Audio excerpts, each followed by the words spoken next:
राधे राधे, जय श्री कृष्णा दोस्तों। आप सब कैसे हो? आई होप आप सब अच्छे ही होंगे।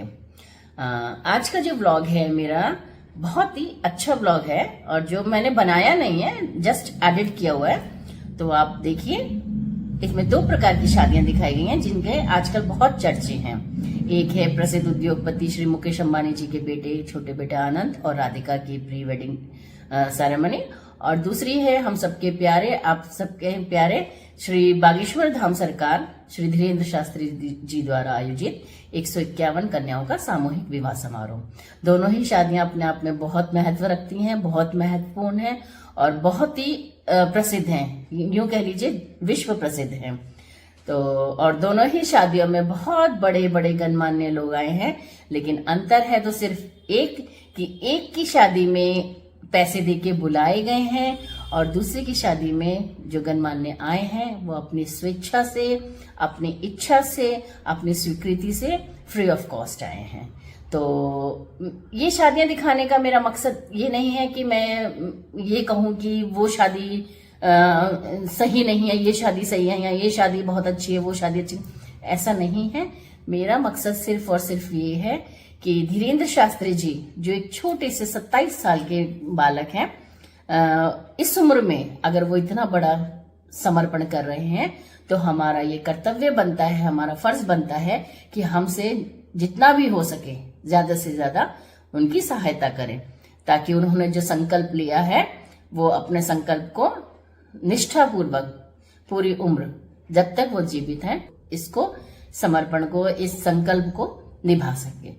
तो आपसे हाथ जोड़ के बस इतनी ही विनती है कि उनकी इन संकल्प को बनाए रखने के लिए आप लोग जितना ज्यादा से ज्यादा सहायता कर सकते हैं कृपया करिए और उनको आगे बढ़ने में मदद कीजिए। इस छोटी सी उम्र में, इस नवयौवन उम्र में, जिस उम्र में बच्चे जो है शरारतें करते हैं, क्या क्या नहीं करते हैं, उस उम्र में उस बालक ने इतना बड़ा संकल्प लिया है, तो ये कोई छोटी बात नहीं है। हम धन्य हैं कि हमें धीरेन्द्र शास्त्री जी जैसे अनमोल रत्न मिला है, तो इसको संभाल के रखना हमारा कर्तव्य बन जाता है। तो आप देखिए, उन्होंने कभी जिंदगी में सोचा भी नहीं होगा कि इनका विवाह इतने धूमधाम से होगा, इतने बड़े बड़े गणमान्य लोग आएंगे और बहुत बड़े पैमाने पे इनका। बेशक इस विवाह में कई तो ऐसे जोड़े होंगे जो गुरुजी से उम्र में बहुत बड़े होंगे, लेकिन गुरुजी ने इसमें अपना एक पिता का, एक भाई का, एक माँ का, सभी का जो कहते हैं भूमिका निभाई।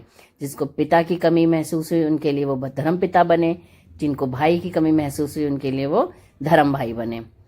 तो धन्य है हमारी भारत भूमि जिसमें इतने प्यारे प्यारे रत्न हमें मिले, लेकिन अब ये हमारा कर्तव्य बनता है कि इन रत्नों को हमने कैसे संजो के रखना है। और आप सबसे विनती है कि ज्यादा से ज्यादा गुरुजी को ऐसे कार्यों को आगे बढ़ाने में जितना हमसे हो सकता है हम सब मिल करके उनकी मदद करें और उनके संकल्प को पूरा करने में आगे आए, एकजुट हों। भाव से किसी मतलब इच्छा के बगैर इतने खुश हैं, क्योंकि आजकल इंसान 1 रुपया भी देता है तो उसका गुणगान करता है। यहाँ तो गुरुजी ने अपना पूरा जीवन ही समर्पण कर दिया, तो ये उनकी सादगी ही है जो उनको हम सबके बीच में इतना प्रिय बना रही है। भगवान करे उनकी उम्र बहुत बहुत बहुत लंबी।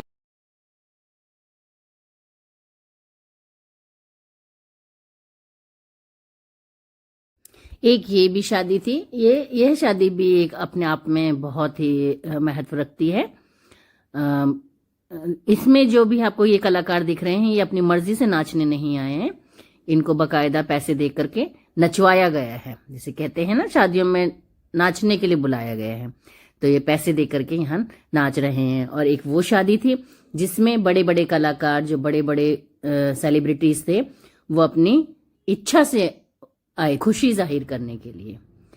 तो मैं ये नहीं कहूंगी ये शादी सही नहीं है, ये शादी भी बहुत अच्छी है, क्योंकि शादी एक सपना होता है, हर इंसान का सपना होता है और हर माँ बाप का सपना होता है अपने बच्चों के लिए। तो ये नीता अंबानी और मुकेश अंबानी ने अपने बच्चे के लिए जो सपना देखा था उसे साकार होते हुए देख करके वो बहुत प्रसन्न है और उसी खुशी को जाहिर करने के लिए उन्होंने इतना आडंबर रचाया है। तो गलत ये भी नहीं है, लेकिन मेरी फिर भी आप लोगों से हाथ जोड़कर विनती है कि ज्यादा से ज्यादा धीरेन्द्र शास्त्री जी महाराज का सहयोग करें और उनको अपने कार्य को आगे बढ़ाने में जितना भी हो सके मदद करें।